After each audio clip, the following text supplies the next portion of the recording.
Are you curious about how toothpaste works, wondering what all the fuss is about with fluoride? Or have you seen the trend of charcoal toothpaste and are wanting to know if it's legit? All this and more on today's episode of The Secret Life of Numbers.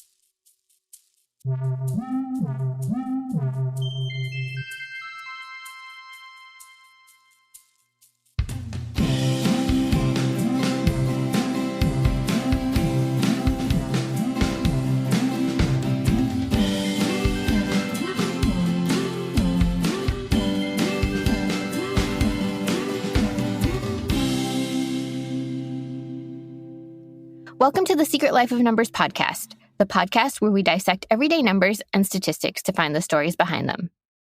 Each episode, we take a number or statistic and break it down. We will tell you where it comes from and what it means for you. Along the way, hopefully we will inspire you to think about the numbers in your own life. I'm Levannia, your data scientist on call. I'll be breaking down the numbers.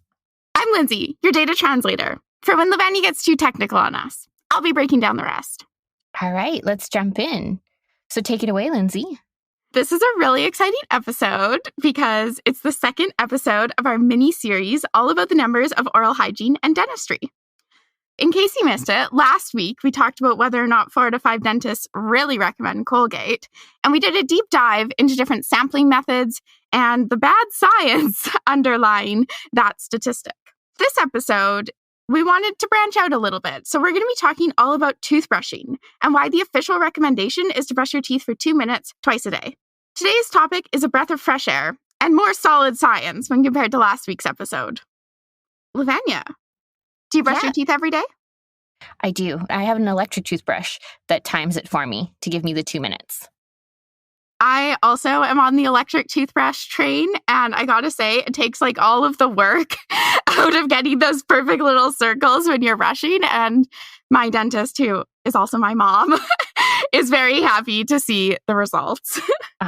I do remember when I was a child, my dentist, she had this little plaque in her office, and it was like right in eye view for when you sat in her chair. And it said, you don't have to brush all your teeth, only the ones you want to keep. And it terrified me. Like I had nightmares of being toothless. Oh my goodness.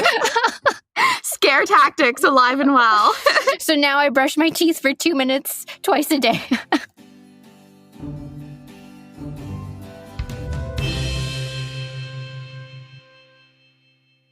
So you mentioned that it's recommended by dentists that we brush our teeth for 2 minutes twice a day.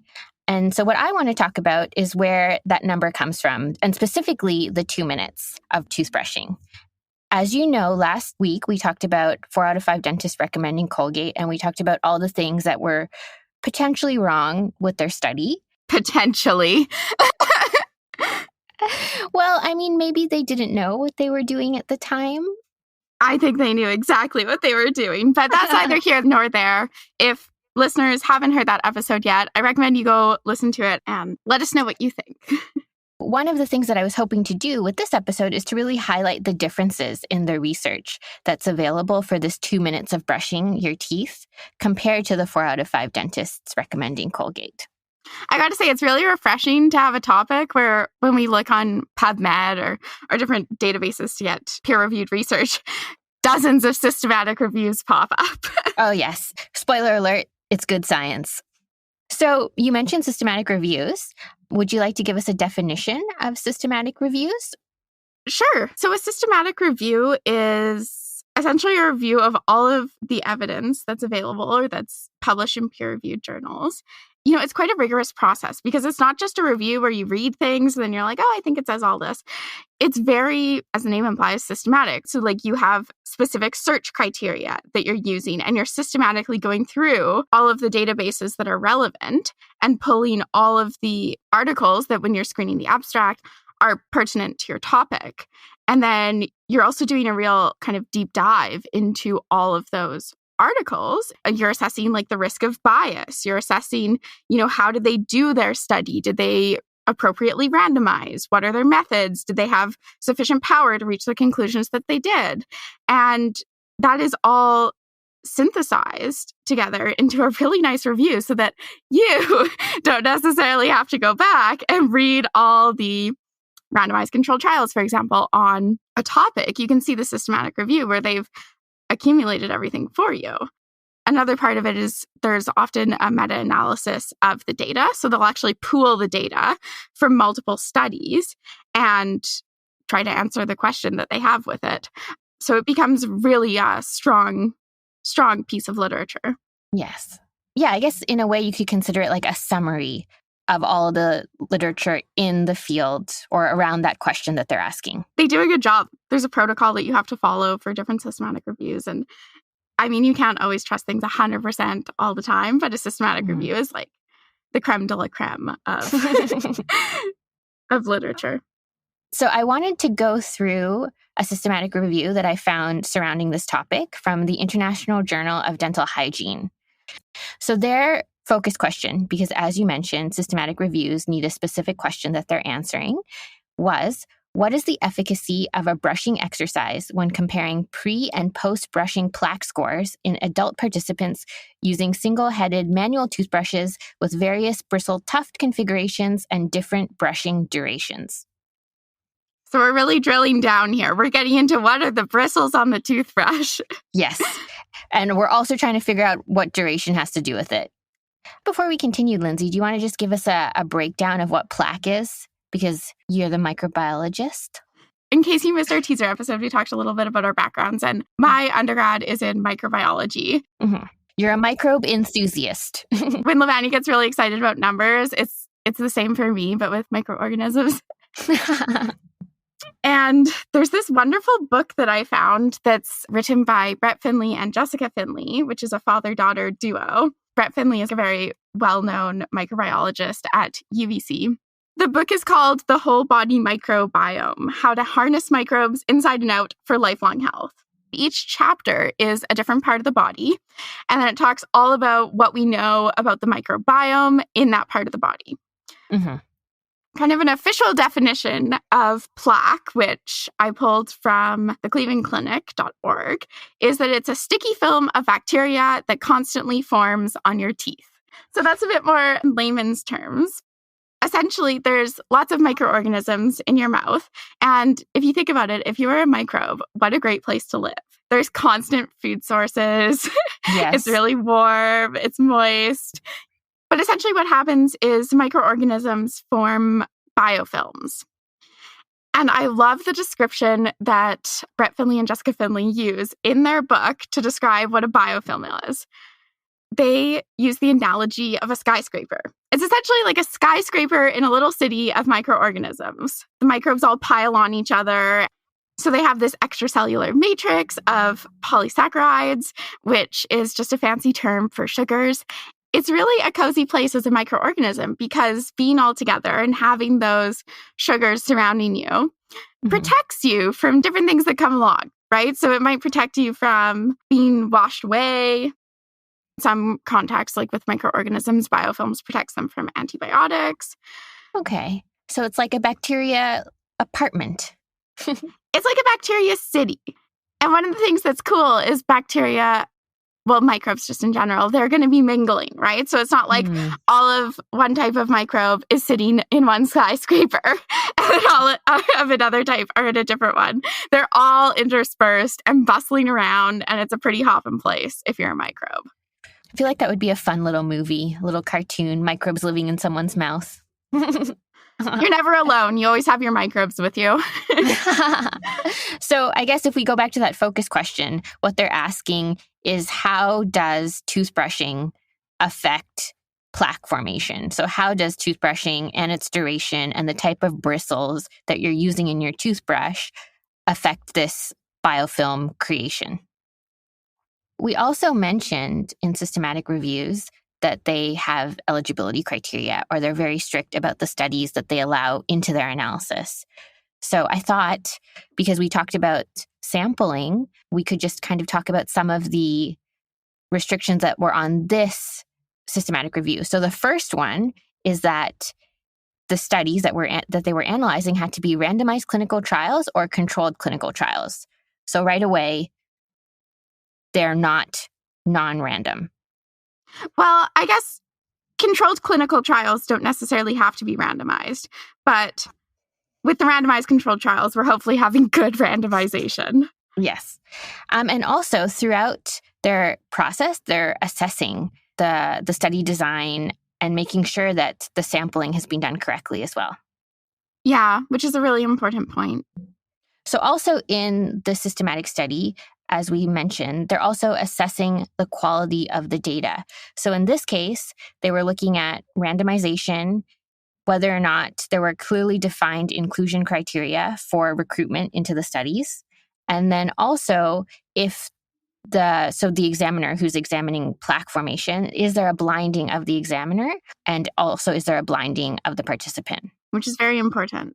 And what they're actually looking for is they wanted at least 2 out of 3 of these criteria, if I'm not mistaken, for the study to be included in the systematic review. So what did the results end up being? So the systematic review shows that on average, approximately 42% with a 95% confidence interval of 41.23 to 42.03 plaque score reduction is achieved following a brushing exercise. And was the brushing exercise 2 minutes? In most cases, the brushing exercise was 1 minute in these studies, but then they did a sub-analysis for 2 minutes, or with the studies that went for 2 minutes. And in those studies, sub-analysis of brushing duration revealed after 1 minute, a mean reduction of 27%, and after 2 minutes, a mean reduction of 41%. So you get a better mean reduction with 2 minutes?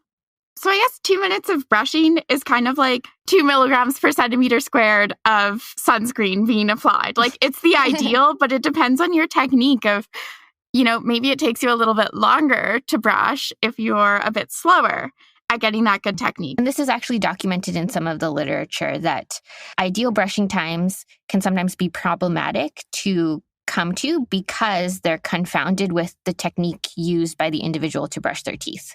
So that's why there's like a little bit of a range. That makes sense. I guess what we're trying to say, though, is that toothbrushing is evidence-based. Yes. We have studies backing up that 2 minutes is a good amount of time. And one of the really comforting things is that there's fairly rigorous science behind it, which is evidenced in systematic reviews that have collated all of that together. Exactly. We've talked about toothbrushing, and we looked at a systematic review that reviewed duration of toothbrushing. And while we don't know for sure if 2 minutes is the ideal time for you, there is strong evidence to support that 2 minutes will reduce plaque formation. Which is what you want, because plaque is constantly forming. They're always in their city, these little microbes. So after the break, Lindsay's going to come back and teach us a little bit about the history of toothbrushing and what's actually in your toothpaste.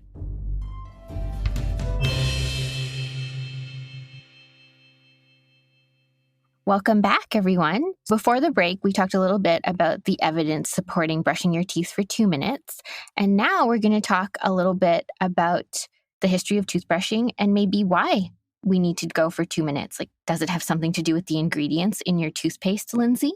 I thought it would be fun to start with a little bit of history of toothbrushing, because toothbrushing as we know it today wasn't always around. Okay. Around 3000 BC, people actually used what was kind of a chew stick. So it was like a twig with frayed ends that they ended up rubbing against their teeth as a means of brushing their teeth, which if you watch Survivor, you'll see people doing that when they're on the island. That also kind of reminds me of how we give chew bones to our pets. Yes, your pet's oral hygiene is also important. A little while later, in 1498, in China, the first bristle toothbrush was invented. And they used hog hairs, which were attached to bone or bamboo handles. Okay. So they were compostable. They were very eco-friendly. And then we had boar bristles actually being used all the way up until 1938. And then we have a bit of a shift in the sustainability of toothbrush production. And nylon was introduced by DuPont de Nemours. And the first toothbrush, as we know it today, was born. Oh, in 1938. And now we're slowly getting back to bamboo handles. So one of the questions that I had was, what's actually in my toothpaste? Because, we talked a bit about Colgate. I'm personally a Colgate gal. I did a deep dive. I looked at all of the ingredients in my toothpaste, and then I looked into why those ingredients are actually part of the formula, right? Like what do they contribute? What's their purpose in your toothpaste? Yes. We aren't going to go through every single ingredient because this episode would be 2 hours long. So we'll just go over a few highlights. Okay. Give me the heavy hitters. The heavy hitters. So in my toothpaste, there was 8% weight per weight arginine. Arginine is an amino acid, so it's something that used in protein synthesis in our cells. In the toothpaste world, arginine helps decrease sensitivity, and particularly with dentine hypersensitivity. So dentine is one of the bony tissues that makes up our teeth underneath the top surface, which is our enamel. So that use is well supported in the literature. And then it also works as an occluding agent. So it physically blocks dentinal tubules, which are part of the structure of your teeth, to reduce that sensitivity. Okay. So then if it's blocking the tubules, hot tea can't get in and cause pain. Yes. Or like if you're someone who's able to bite ice cream. I also found in my toothpaste that it contains calcium carbonate. Oh. Which calcium carbonate is kind of a ubiquitous compound. Like, for example, it's used in shells. Yeah. So calcium carbonate, which in my toothpaste, which is, by the way, Colgate Sensitive Pro Relief Enamel Repair. There's a lot of qualifiers on your toothpaste. Pro Relief, not just relief, it's pro. Pro Relief Enamel Repair. Calcium carbonate is an abrasive, and it helps whiten your teeth and remove stains.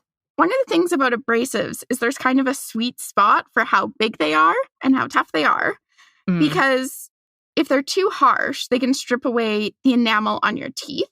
But if they're too small, they're not going to provide those whitening properties that you actually want. Yeah. So there's this whole body of literature on like testing different sizes and different types of abrasives and like, oh, this one's too harsh. There's a Goldilocks zone with your polishing toothpaste. Just to give a bit more context, they're these insoluble components that physically remove debris, stains, and plaques. And they really just wedge themselves in between the bristles and your tooth during brushing. And then because the abrasive is harder than the stain on your tooth, the stain is brushed away and the tooth is clean. Okay. So this is where technique in your toothbrushing is also very important. Yeah, because you have to get that rubbing.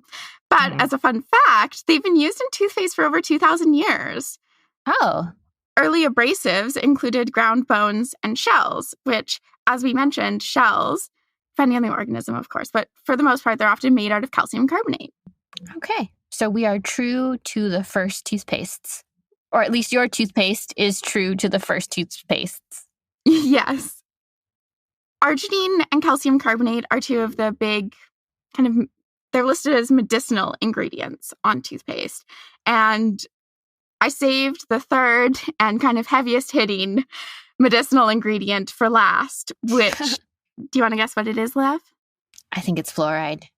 Fluoride, you are on it. We can't fool our chemical engineer and data scientist.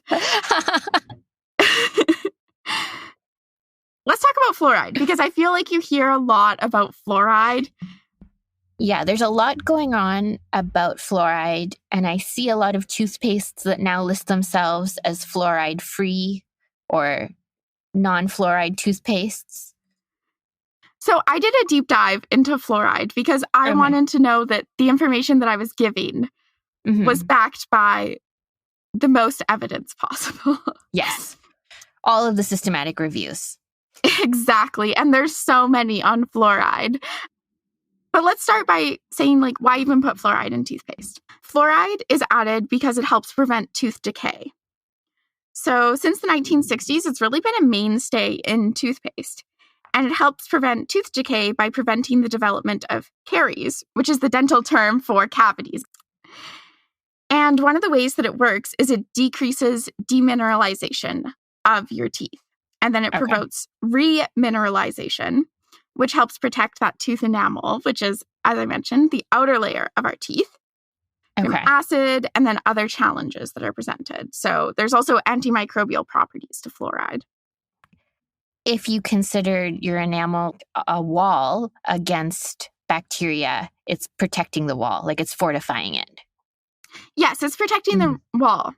A fun fact, and this is also out of the Whole Body Microbiome book, because I think it provides a really good explanation, is that sugar doesn't cause cavities.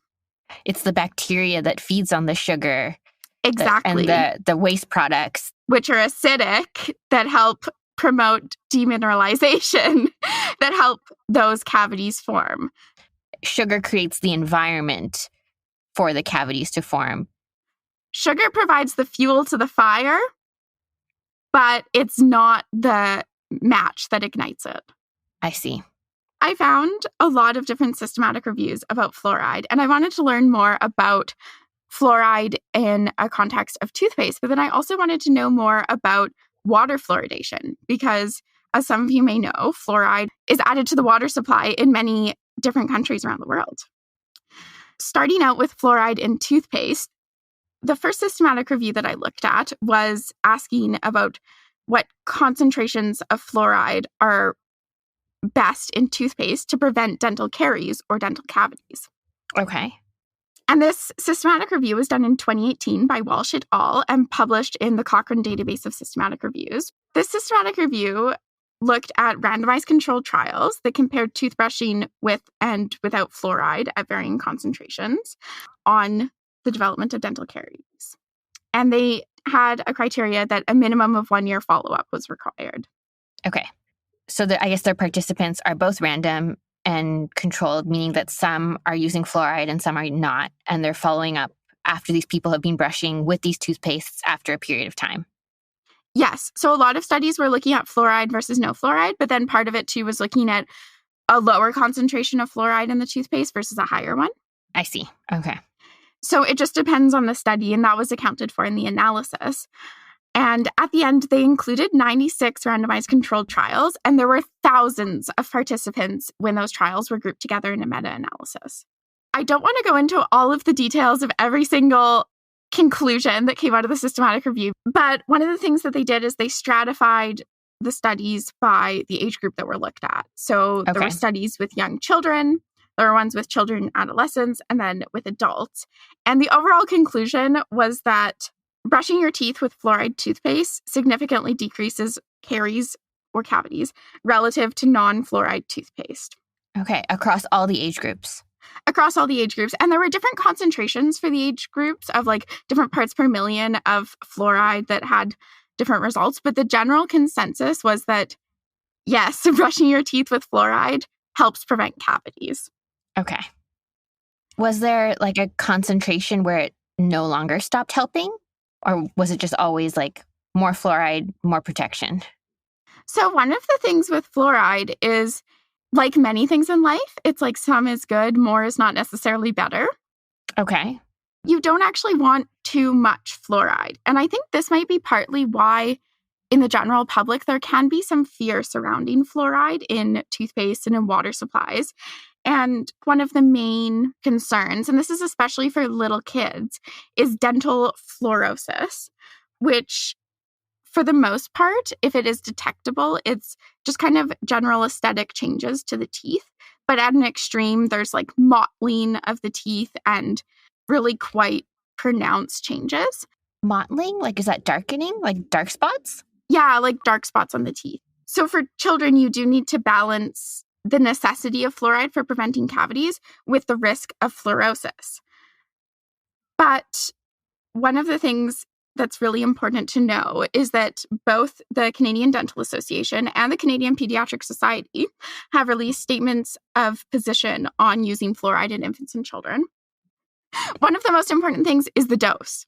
So how much toothpaste are you giving your small child? Yeah, kind of like how much sunscreen are you applying to your skin?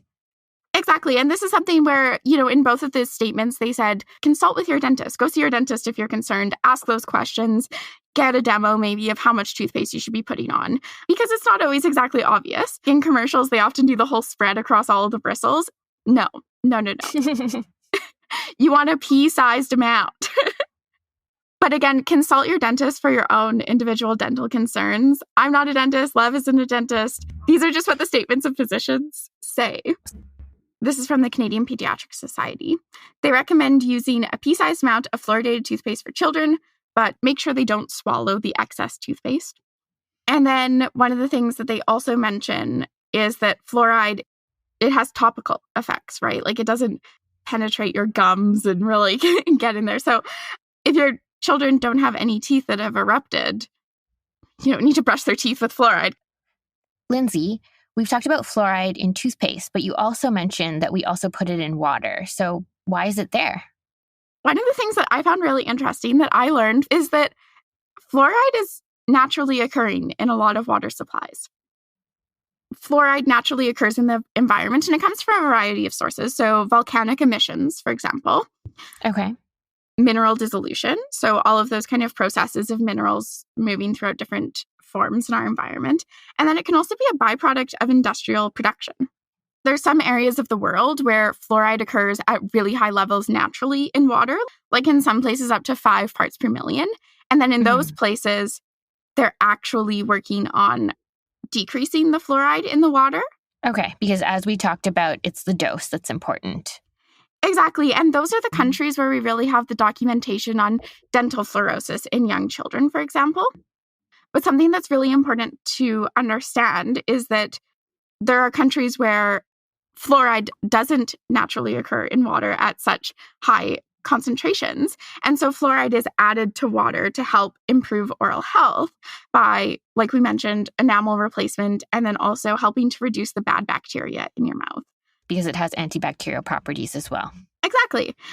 24 countries as of 2019 use water fluoridation. And in a systematic review of whether or not water fluoridation helps prevent dental caries, the overall consensus was it does.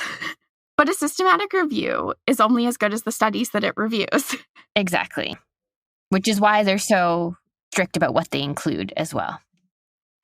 Sometimes you don't have the luxury of having 96 randomized controlled trials that have good methods. Like sometimes systematic reviews come down to, okay, we only have case reports and a few case control studies, but we still are going to synthesize this information.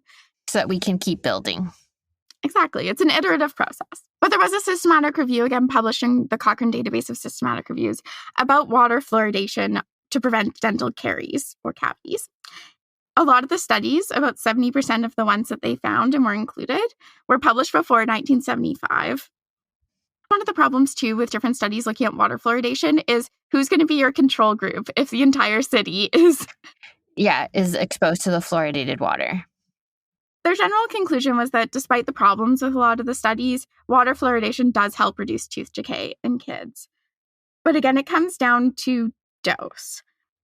In general, water is fluoridated to within 0.7 to 1.2 parts per million, which relative to the 5 parts per million that we're trying to remove is kind of a sweet spot. And for concerns about acute toxicity of fluoride, that happens at about 5 to 8 milligrams per kilograms. So you have to ingest a lot of fluoride because it's milligrams per kilogram of your body weight. So it's a lot of fluoride before we have to begin to worry about toxicity. At an acute level, although the article that I was reading, it's about the principles of fluoride toxicity and what happens at a cellular level, and it was published in Archives of Toxicology in 2020. One of the things that they mention is for chronic toxicity, there's potential concerns when you have exposure to 1.5 parts per million for a really long period of time. Okay, yeah. So that's the difference between acute, which is just once at high levels, versus chronic, which is low over a long time. Exactly. And the thing is, it's still an area of active research, but the overall improvement in oral health that we've seen with water fluoridation and then with fluoride toothpaste, which, remember, if you're brushing your teeth and then you're spitting it out, you're not swallowing a ton of fluoride. You're letting it do its work. And part of the work of fluoride is done actually right after you brush your teeth and you're no longer brushing it. And you shouldn't be rinsing your mouth because you want everything that you just put on your teeth to have a chance to work. To have a chance to demolish the bacteria cities. Exactly. So we've looked at a lot of different literature on fluoride. And to summarize it, it does help your teeth. It's important to have it in your toothpaste. And there's good evidence supporting its use in toothpaste and supporting its safety as well at the doses that it is in currently at toothpaste, and then also at the levels it's in areas where there's water fluoridation. Okay, Lindsay. So we talked about fluoride, But there is another ingredient that I think we've been hearing a lot about, and I'm a little curious. Can you guess what I'm going to ask you about? It's charcoal. Charcoal is showing up in products everywhere. So some of you may have seen, or maybe even have tried charcoal toothpaste. So I guess, what are the concerns with charcoal? Because we talked about there being a sweet spot with abrasiveness. So is it that it's too abrasive for your teeth? Yeah, so charcoal in toothpaste is an abrasive. So we talked about calcium carbonate, for example, in the Colgate toothpaste that I use being an abrasive. But like you mentioned, there's that sweet spot between tooth wear and stain removal ability. And the general consensus on charcoal is that it's too rough and it's too hard on the teeth to outweigh the efficacy of the whitening properties.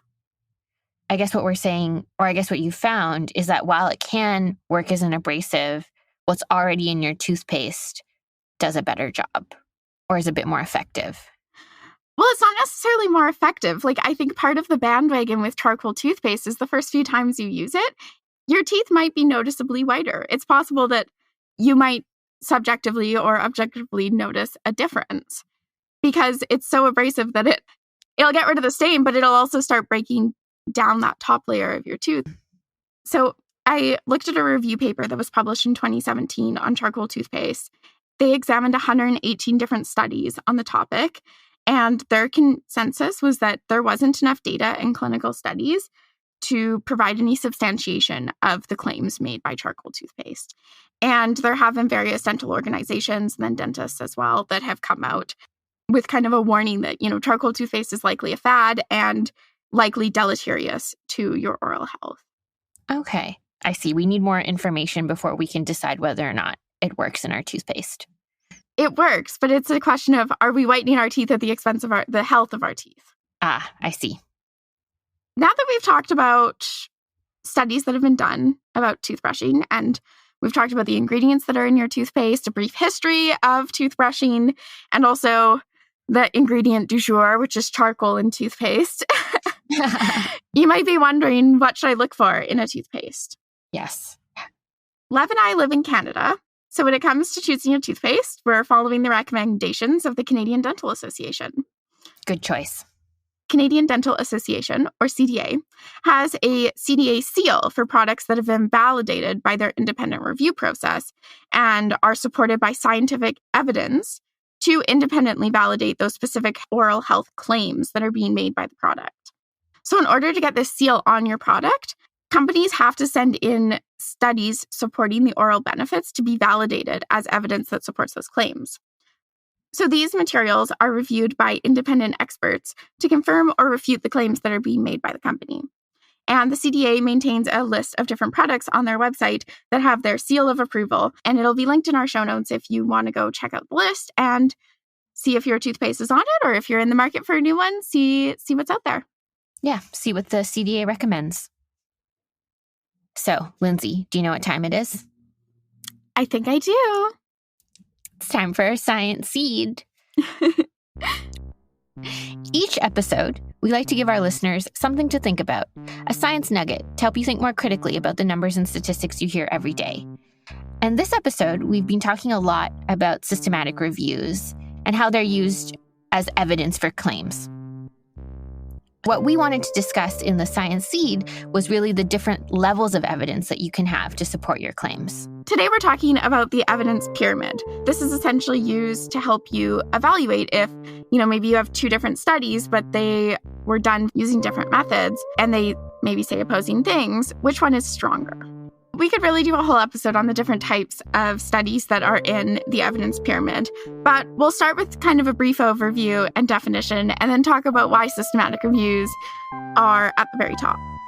So starting out at the very bottom, there's case series or reports, which are kind of like anecdotal evidence.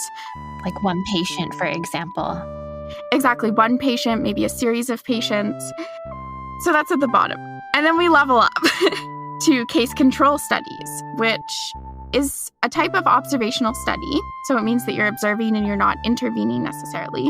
And then there's two groups that already exist that have different outcomes, and you identify and compare them on the basis of some attribute. Okay, so in that case control study, one group is your control, the other is the test condition. Exactly. What's the next level? The next level is cohort studies. So this is where you follow a group for a long period of time. And monitor their toothbrushing habits. For example. And then we have randomized controlled trials, which we've already talked about, but those are controlled. There's randomization. Ideally, there's blinding as well. Blinding of participants and evaluators. And possibly statisticians. And then at the top, we have systematic reviews and meta-analyses. So this can kind of help us when we're evaluating evidence of how much evidence do we have to support something. But it's not perfect. Like most things in science, we're still learning. I found an article from 2016 from the British Medical Journal of Evidence-Based Medicine, and it proposed a new evidence pyramid, which might sound a little scary. Are we throwing out everything we know? No. One of the ones that they proposed is that instead of it being a pyramid where all the lines are perfect horizontal lines, they're a little wavy. Okay. So it's fluid. It's fluid not in the sense of you're moving levels, but it's fluid in the sense that there can be cohort studies that are done really well and really rigorously. And there can be randomized controlled trials, for example, that are poorly done, but are still classified as a randomized controlled trial. I see. But can provide equal levels of evidence. Equal, or you might put more weight in one versus the other, not necessarily because of where it is on the pyramid, but because of the methods that were done. It accounts for some of that, what we call heterogeneity or differences in the data. Part of their proposal also is that systematic reviews and meta-analyses are not at the top of the pyramid. What they're proposing is that it's actually a lens with which to view all of the other studies through. Oh, okay. Instead of it being top level, this is how the systematic review is, like, with the eligibility criteria and with the quality assessment is how you evaluate all of these other things. Exactly. It's kind of proposing applying that systematic approach to when you're looking at all of the evidence, no matter what level it's at. So hopefully this will help provide a little bit of information about why the level of evidence in support of toothbrushing for 2 minutes and for fluoride toothpaste specifically is a lot stronger than the claim that 4 out of 5 dentists recommend Colgate. And we hope that by going through the evidence pyramid and talking a little bit about how systematic reviews are done, we've equipped you all with a little bit more knowledge about how science is done, how the rigorous process is upheld, and how we evaluate what we know. Thanks for listening, everyone. You can find us on Apple Podcasts, Spotify, Google Play, or wherever you find your podcasts. You can find the references we use for this episode in our show notes. A special thank you to Julian Bartino, who does our sound editing and music. Have an idea for what number we should cover next? Do you want to learn more about things that we've talked about today? Follow us on Instagram at The Secret Life of Numbers. We'll catch you next time on the Secret Life of Numbers podcast, where the numbers can run, but they can't hide.